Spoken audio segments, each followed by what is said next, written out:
में घुस के और उठाए ले जा रहे हैं हमारे बच्चियों को। नमस्कार, मैं हूं शीतल राजपूत। उनकी जड़ें पाकिस्तान में हैं, फिर भी वो पाकिस्तान के नाम पर पनाह मांग रहे हैं। हम बात कर रहे हैं पाकिस्तान में रहने वाले अल्पसंख्यक हिंदुओं की, जो पाकिस्तानी होकर भी पाकिस्तानियों के बेइंतहा जुल्म के शिकार हैं। 65 साल में उन्हें बस एक ही सच्चाई समझ में आई है कि जिस पाकिस्तान को उनके पुरखों ने अपना मुल्क समझा, वो अब पाकिस्तानी हिंदुओं के लिए नरकिस्तान में तब्दील हो गया है, जहां ना तो उनकी जिंदगी सलामत है और ना ही इज्जत। आज इंडिया न्यूज आपको मिलवाएगा पाकिस्तान में नर्क भुगत कर भागे ऐसे हिंदू परिवारों से जिनका दर्द सुनकर रूह कांप जाती है। ऐसे 479 पाकिस्तानी हिंदू फिलहाल दिल्ली में शरण लिए हुए हैं और हजारों लाखों लोग सरहद के उस पार इस इंतजार में बैठे हैं कि कब इंसानियत के दरवाजे खुलें और उन्हें नर्क से निजात मिले।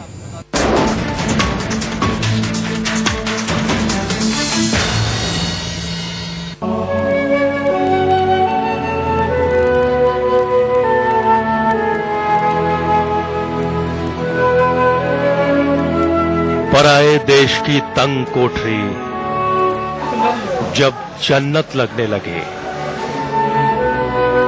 खाना बदोश होने का दर्द भी दिल को सुकून देने लगे। जब अपने मुल्क की जिंदगी से परदेश की मौत बेहतर लगे, तो आप अंदाजा लगा सकते हैं कि पाकिस्तान से आए इन 479 हिंदुओं पर वहां क्या बीत रही होगी।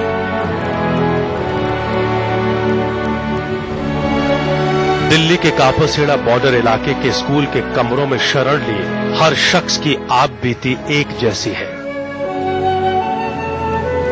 ये वो लोग हैं जो हरिद्वार महाकुंभ नहाने के नाम पर भारत आए और फिर पाकिस्तान लौटने को राजी नहीं हुए।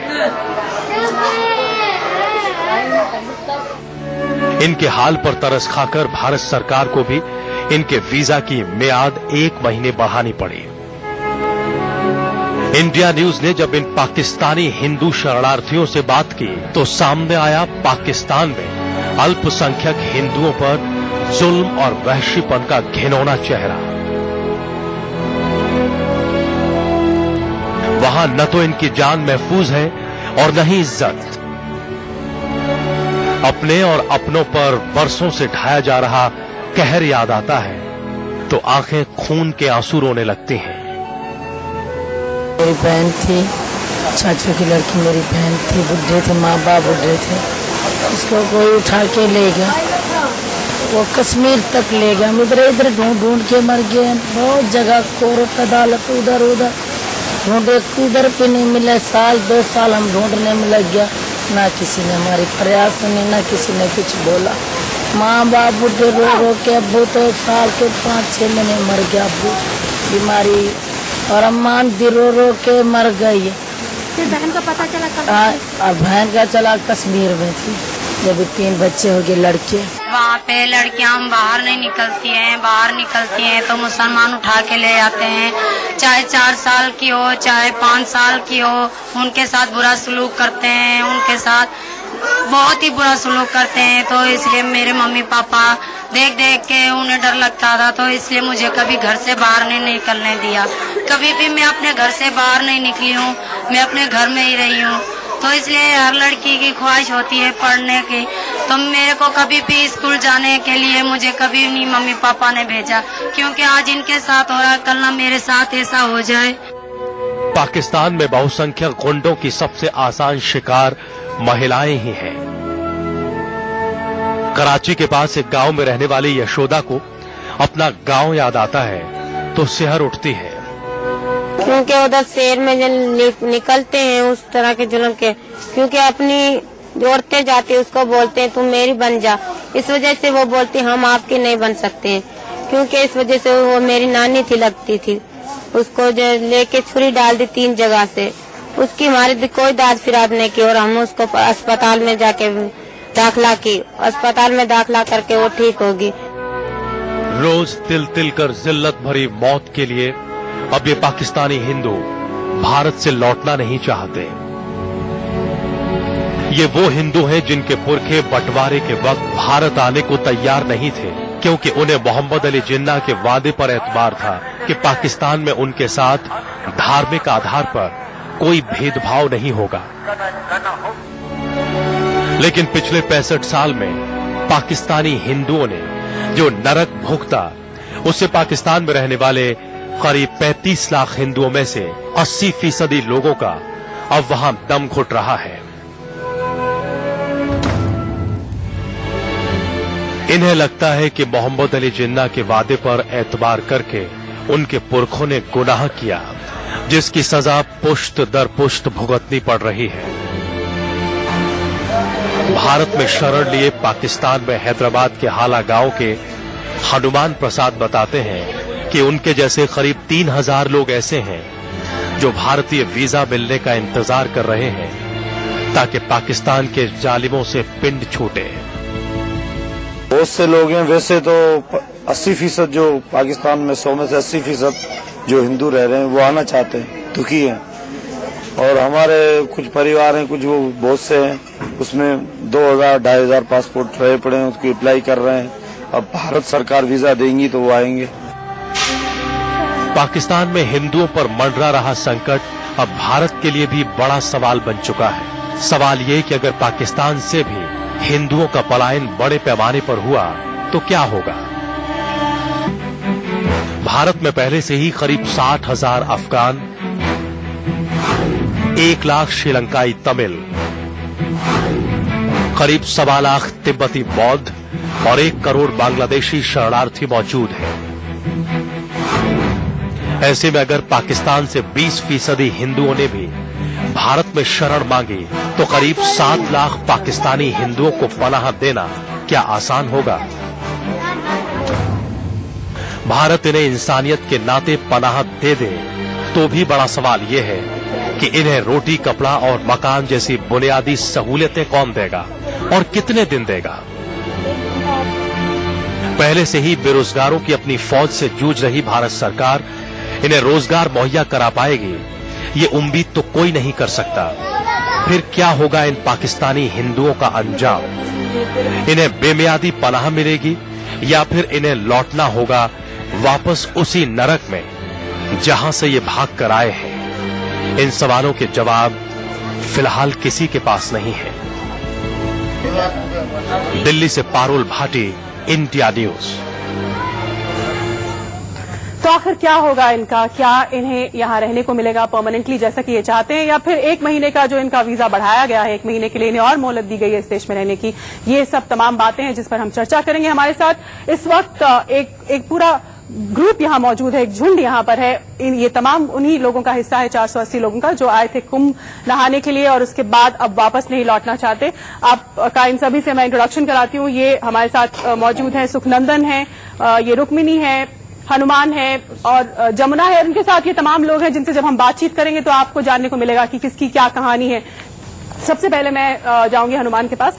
हनुमान, आप वहीं पैदा हुए, उसी देश में, सिंध इलाके के आप सभी हैं पाकिस्तान के। आपने उस मुल्क को चुना, वहीं रहे आप। 1947 के बाद आपके पुरखों ने उसी मुल्क को चुना, उसका झंडा आगे बढ़ाया। लेकिन आज के दौर में, आज के वक्त में, जब से आप पैदा हुए हैं, आप क्या देखते हैं अपने आसपास, क्या अनुभव महसूस करते हैं? आपकी रोजमर्रा की जिंदगी पाकिस्तान में, सिंध में कैसी है? पहली बात तो ये कि हमने खुद नहीं चुना था, मजबूरी थी। 47 में जब देश का बंटवारा हुआ तो हम लोग वहाँ रह चुके थे, क्योंकि कुछ निकल चुके थे, उनकी गाड़ियां काट दी थी और हम डर के मारे, हमारे बुजुर्ग थे वो छुप गए। हालात खराब थे, छुपने की वजह से बीच में बाउंड्री हो गई। हमको किसी ने नहीं निकाला, हम जंगल में थे। हमको कोई निकालता, वहां से लेके आता, कोई ऐसे प्रोफेसर करते कि बस छोड़ दिया कि आप आ जाओ एक दिन में, ये थोड़ी होता है। आप सिंध में क्या करते हैं जहाँ आप रहते हैं? हम सिंध में खेती बाड़ी करते हैं, बाग बगीचे लेते हैं। हैदराबाद के आप रहने वाले? हाँ, हैदराबाद मटारी हालिया। तो वहाँ पे बाग बगीचे लेते हैं सिंध में और व्यापार करते हैं, ठेले बेचते हैं। और बड़ा काम तो हमें करने नहीं देते, अगर करते हैं तो धमकियां आती है। बड़ा काम क्या बड़ा काम नहीं करने देते? जैसे हमने दुकान कोई ले ली, एक भाई हमारे मामू जी हैं, उसने एक दुकान ले ली थी, वहाँ खोली थी, तो उनको धमकियां आई। और एक दफा उनको वहाँ से कोई आंखों में कोई ऐसी चीज फेंची गई जो अब तक सुरदास है, देख नहीं सकते, वो हमारे साथ आए हुए हैं। तो क्या वजह थी जब इन व्यक्ति ने दुकान खोलनी चाहिए तो इनको जब धमकाया गया तो क्या कहा गया कि क्यों आप ये नहीं कर सकते? धमकाया इसलिए किया कि वो हिंदू मिनोरिटी के लोग थे, वहाँ पे कट्टरपंथ जो हैं वो बहुत घुस चुके हैं। 92 से लेके जब बाबरी मस्जिद का मसला हुआ तब से लेके पूरे पाकिस्तान में कट्टरपंथी, तालिबान और ऐसे बहुत से लोग हैं वो जो घुस गए हैं अंदर, और हुकूमत भी परेशान है। तो हम लोग तो इतने परेशान है कि नरक की जिंदगी हो गई है। 92 आपके अनुभव मैं आपसे जानूंगी और आपके अनुभव आप हमारे दर्शकों से भी बांटेंगे, लेकिन फिलहाल एक महिला, एक औरत पाकिस्तान में, हिंदू औरत अगर है या कोई माइनॉरिटीज से जुड़ी हुई महिला है, उस पर क्या बीतती है, उसकी रोजमर्रा की जिंदगी कैसी है, उसके क्या अनुभव हैं, वो हम जानने की कोशिश कर सकते हैं। हमारे साथ यहाँ पर जमुना बैठी हुई है। जमुना एक युवा महिला है और पाकिस्तान में ही पैदा हुई, वहीं पली बढ़ी। जमुना, एक औरत के तौर पर, बतौर औरत, एक माइनॉरिटी रिलीजन जो कि पाकिस्तान में हिंदुओं का है, उससे बिलोंग करने की वजह से आपके साथ क्या क्या घटित होता है जो आप हमारे दर्शकों के साथ बांटना चाहेंगे? हम लोग जब बाहर वहाँ पे निकल, बात ये वहाँ पे तो हम पहले तो निकलने नहीं देते हैं हम लोगों को। जब हम छोटे थे, मैं जाती थी बाहर सब्जी लेने के लिए, तो वहाँ पे मुसलमान ऐसे कहते थे कि सब्जी को हाथ मत लगाओ, आप लोग हिंदू हो, और वहाँ पे मारते थे और वो अपने हाथ से देते थे। कहते थे आप लोग काफी रोज से हाथ मत लगाओ, आपके गंदे हाथ हैं और इसको हाथ नहीं लगाओ। और फिर मैं बड़ी हुई तो मेरे मम्मी पापा ने जैसे दूसरी लड़कियों के साथ बुरा सलूक देख के उसने सोचा कल ने इसके साथ भी होगा, तो इसलिए कभी भी मेरे माँ बाप ने मुझे बाहर नहीं निकाला। तो इसलिए कभी भी मैं बाहर नहीं निकली, क्योंकि हिंदुओं का धर्म होता है कि कोई मर जाता है तो उसे जलाते हैं, लेकिन वहाँ पे मुसलमान जलाने नहीं देते हैं। कहते हैं आप लोग यहाँ पे अगर आप लोगों को रहना है तो आप लोगों को दफनाना होगा, जलाने नहीं देंगे हम लोग। और कोई आपकी बात सुनता भी नहीं है वहाँ पे, जो आपके चुने हुए प्रतिनिधि हैं या सांसद हैं? कोई भी हमारी नहीं सुनता है। चलिए आपकी और हम बातें आपसे सुनेंगे, आपके और किस्से हम आपके साथ बांटेंगे, लेकिन इससे पहले अपने दर्शकों को बता दें कि हमारे साथ और कौन कौन खास मेहमान जुड़े हुए हैं। इस वक्त हमारे साथ मीनाक्षी लेखी जुड़ चुकी हैं, ये बीजेपी की प्रवक्ता हैं।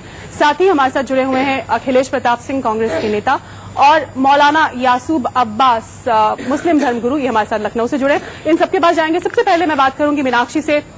मीनाक्षी, आपने इन तमाम हिंदुओं को देखा जो पाकिस्तान से आए हैं, कुंभ नहाने आए थे लेकिन अब वापस नहीं जाना चाहते। 1 महीने का वीजा का इनको एक्सटेंशन मिल गया है, लेकिन ये कह रहे हैं कि अभी ब्रेक पे जब इनसे बात कर रही थी तो इनका कहना था कि 1 महीने के वीजा एक्सटेंशन से हमें कोई फर्क नहीं पड़ता, हम यहाँ से नहीं जाना चाहते। तो आपको लगता है कि ऐसी कोई पॉलिसी है हमारी सरकार के पास कि इनकी बात सुनी जाए या इनको एक्सटेंशन या परमानेंटली यहाँ रहने को मिल जाए? देखिए, जो पॉलिसी है वो रिफ्यूजीज की पॉलिसी होती है यूएनएचआरसी के under, United nation human right commission में रिफ्यूजीज का जो रिफ्यूजी कमिश्नर होता है उसकी पॉलिसी होती है। और जो सबसे दुख की बात है वो ये है कि लेफ्ट वाली जितनी ऑर्गेनाइजेशंस हैं वो बर्मीज के विषय में बात करती हैं, वो बांग्लादेशियों के विषय में बात करती हैं, वो तमाम ऐसे इलीगल माइग्रेंट्स की बात करती हैं, लेकिन जहां पर असलियत में परसिक्यूशन हो रहा है या असलियत में किसी के इंसानी हकूकों का जो है नुकसान हो रहा है, उस विषय पर कोई बात नहीं कर रहा है। और मुझे कहीं ना कहीं लगता है कि जो रिफ्यूजीज की स्टेटस की बात है वहां पे इस बात को इनकार नहीं किया जा सकता। इंसानी हकूकों का जो है नुकसान हो रहा है, उस विषय पर कोई बात नहीं कर रहा है। और मुझे कहीं ना कहीं लगता है कि जो रिफ्यूजीज की स्टेटस की बात है वहां पे इस बात को इनकार नहीं किया जा सकता कि जितनी माइनॉरिटीज हैं, सिर्फ हिंदू ही नहीं बल्कि अहमदीज हैं, शिया हैं और तमाम लोग हैं पाकिस्तान में। पाकिस्तान इस वक्त एक खौफनाक रास्ते पर चल रहा है और आज से नहीं बहुत वर्षों से, और कहीं ना कहीं विश्व भर में उस बात की जो है उसको ख्याति नहीं मिली है। जबरदस्ती धर्मांतरण हो रहा है और वो उस समय पर हो रहा है कि आप अंदाजा लगाइए कि हिंदुस्तान पाकिस्तान का जब विभाजन हुआ तो हिंदुस्तान के अंदर 9% जो है मुसलमान कम्युनिटी के लोग थे, जो आज बढ़कर 18 से 20% हैं, जबकि पाकिस्तान के अंदर भी तकरीबन उतनी ही परसेंटेज पर हिंदू मौजूद थे, जो कि आज घटकर 1.8% रह गए हैं और वो भी ज्यादातर निम्न तबके के लोग हैं। और जितने लोग हैं उनसे बदसलूकी के साथ उन लोगों को दलित या इस तरीके के लोग हैं जिनके साथ इतना बुरा व्यवहार होता है, इतना बुरा व्यवहार होता है जो कि विश्व में शायद जो है दासों के साथ भी नहीं होता। और ऐसे में इस बात के ऊपर ना तो एमनेस्टी इंटरनेशनल जैसी ऑर्गेनाइजेशंस काम करती हैं, ना अमेरिकन प्रोपेगेंडिस्ट काम करते हैं। एक आध फ्रेंच महिला ने उस पर काम करने की कोशिश की तो उसे वहां से जबरन निकाल दिया गया। ऐसे में जब भारत के अंदर ही और धर्म के लोगों को पनाह मिलती है बिना किसी वजह के, केवल और केवल पैसा कमाने के लिए, और यहाँ का जो जनसंख्या का मिश्रण है, पॉपुलेशन का सेंसस है, उसको बदलने के लिए वो लोग लगातार काम कर रहे हैं। ऐसी सभ्यता में ऐसी हिंदुओं को जिनको जबरन धर्मांतरण किया जा रहा है और मौलिक अधिकार कि अपने जो मरने वाले हैं अपने धर्मानुसार उनका दाह संस्कार भी ना कर पाए, आपके पास आऊंगी दोबारा, स्टेट का क्या होना चाहिए? लड़कियों को जबरदस्ती आपके पास फिर आऊंगी, जानने की कोशिश करूंगी कि आखिर इसका क्या हल है, क्या हो सकता है। हमारे साथ मौलाना यासूब अब्बास भी मौजूद हैं। यासूब अब्बास साहब, क्या आपको लगता है कि कोई भी धर्म और खासतौर से इस्लाम इस चीज की इजाजत देता है कि धर्म के नाम पर इस तरह से भेदभाव करिए, इस तरह से प्रताड़ित करिए, अत्याचार करिए, जैसा कि इन लोगों पर हो रहा है? कोई मजहब इस तरीके की इजाजत नहीं देता है। कोई भी मजहब हो वो ये नहीं कहता है कि आप जबरन किसी का धर्म परिवर्तन कराएं। इस्लाम तो ये कहता है कि ला इकराहा फी दीन, दीन में कोई जो है वो जाति नहीं है, दीन में कोई जो है जबरदस्ती नहीं है। और ये सब जो पाकिस्तान में हो रहा है, पाकिस्तान को इस्लामी देश कहना ही नहीं चाहिए है। मैं तो कहता हूं कि पाकिस्तान एक आतंकवादी देश है। पाकिस्तान में इंसानियत को बस जुल्म हो रहा है, और इस्लाम कहता है कि जिसने एक इंसान की जान बचाई उसने पूरी इंसानियत की जान बचाई, जिसने एक इंसान को मारा उसने पूरी इंसानियत को मारा। पाकिस्तान इस्लामी देश है ही नहीं, यह आतंकवादी देश है पूरी तरीके से। पाकिस्तान के अंदर जिस तरीके से इंसानियत का कत्लेआम हो रहा है, पाकिस्तान के अंदर जिस तरीके से लोगों का जबरन धर्म परिवर्तन कराया जा रहा है, पाकिस्तान में जिस तरीके से लोगों के ऊपर जुल्म और जाति की जा रही है, उसकी जितनी भी मजम्मत की जाए वो कम है। बिल्कुल, मैं गवर्नमेंट चैनल के माध्यम से जी कहिए ये कहना चाहता हूं कि लॉन्ग टर्म वीजे का गवर्नमेंट ऑफ इंडिया इंतजाम करे। पाकिस्तान के अंदर शिया परेशान है, पाकिस्तान के अंदर हिंदू परेशान है, पाकिस्तान के अंदर मुसलमान सुन्नी भाई भी हमारे परेशान हैं। ये कौन लोग हैं जो पाकिस्तान के अंदर इस तरीके का माहौल पैदा किए हुए हैं? कोई भी ब्लास्ट होता है, लश्कर जंगजूवी हैं, ये सिपाही साहबा है, ये जैश मोहम्मद है, नाम तो आपने बड़े बड़े इस्लामी रख लिए हैं, और ये चेहरे के ऊपर इस्लामी नकाब डाले हुए हैं, मगर इस्लाम का इनसे कोई ताल्लुक नहीं है। बिल्कुल, इस्लाम का या किसी भी धर्म का इस तरह के व्यवहार से, इस तरह के अत्याचार से कोई ताल्लुक नहीं है। मौलाना साहब हमारे साथ बने रहिए। हमारे साथ कांग्रेस के अखिलेश प्रताप सिंह भी जुड़ गए हैं। अखिलेश जी, ये जो पाकिस्तानी हिंदुओं का दर्द है, इस पर आप क्या कहेंगे? ये इंतहा है किसी भी सभ्य समाज के लिए, और जो मौलाना साहब ने कहा उससे हम एकदम इत्तेफाक रखते हैं। ये हालांकि आप पिछले बहुत वर्षों से देखें तो पाकिस्तान एक तरह से डेड स्टेट सा है, वहां पे कानून का राज करीब करीब जीरो है। ये नहीं, हिंदुओं के अलावा भी वहां आपस में जो और पंथ के लोग हैं, इस्लाम में भी जो अनेकों दूसरे पंथ हैं, उनमें भी इसी तरह के जोर जबरदस्ती और अत्याचार हो रहे हैं। चूंकि पाकिस्तान का हमारा बॉर्डर जो है वो ओपन बॉर्डर नहीं है, जैसे बांग्लादेश का हुआ, तिब्बत का हुआ, तमिलनाडु का हुआ, तो वहां से पीड़ितों को आने में बहुत प्रॉब्लम नहीं होती है, बिना वीजा के भी आ जाते हैं, रिफ्यूजी हो जाते हैं। फिर उसके बाद अखिलेश जी, मेरा सवाल आपसे ये कि सरकार के पास ऐसी कोई कॉन्क्रीट पॉलिसी क्यों नहीं है? अभी मीनाक्षी लेखी जी ने भी कहा कि कोई ऐसी कॉन्क्रीट पॉलिसी नहीं है कि जो रिफ्यूजी हैं, जो प्रताड़ित हैं, उनको किस तरह से यहाँ एसिमुलेट किया जाए, शामिल किया जाए, उनके लिए कोई पॉलिसी नहीं है आपकी सरकार के पास। देखिए, होता क्या है कि रिफ्यूजीज के बारे में जो अभी भी पॉलिसी है, जब तक वो रहते हैं तब तक उनको रिफ्यूजी के रूप में माना जाता है, और ये उम्मीद की जाती है कि वहां के हालात ठीक होंगे तो उस देश को वापस चले जाएंगे या उस देश में जाने की इनको इजाजत मिल जाएगी। लेकिन दुर्भाग्य ये है कि जो रिफ्यूजी आते हैं वो उस देश में, वो देश उनको जल्दी स्वीकार करने को भी तैयार नहीं होता, और वो जाना भी नहीं चाहते क्योंकि वहां के हालात अभी सुधर रहे नहीं है। तो फिर उनको वही खौफ दिखता है, चाहे बांग्लादेश का हो, चाहे वो आपका तिब्बत का हो, या फिर आपका पाकिस्तान का हो। तो उनके साथ वो जो पॉलिसी होती है कि आप जब तक रहेंगे रिफ्यूजी रहेंगे, वही पॉलिसी के तहत वो बेचारे यहाँ पे पेंडुलम की तरह से पड़े रहते हैं कि आपको धीरे धीरे कहीं यहाँ से दूर चले गए तो कहीं जा करके बहुत से बांग्लादेशी इंडियन सिटीजन बन गए हैं। कोशिश करूंगी कि आखिर इस तरह के मामलों में क्या रवैया अख्तियार किया जाए, इस तरह के मामलों में क्या किया जाए, किस तरह की पॉलिसी होनी चाहिए हमारे देश में। फिलहाल जितने भी लोग यहाँ मेरे साथ मौजूद हैं, एक बार फिर उनसे बात करेंगे। हम बात कर रहे थे कि स्कूलों में बच्चों को आजादी नहीं, और मेरे साथ यहाँ एक छोटी बच्ची है जो अभी बहुत छोटी है, बात करने की उसकी उम्र नहीं है, ज्यादा बोल नहीं पाएगी, लेकिन उसके बगल में एक और युवती बैठी हुई है और मैं इनसे ये जानना चाहूंगी कि आप इन्हें माइक दे दीजिए प्लीज। आपका नाम? यशोदा। यशोदा, आप स्कूल में पढ़ती होंगी?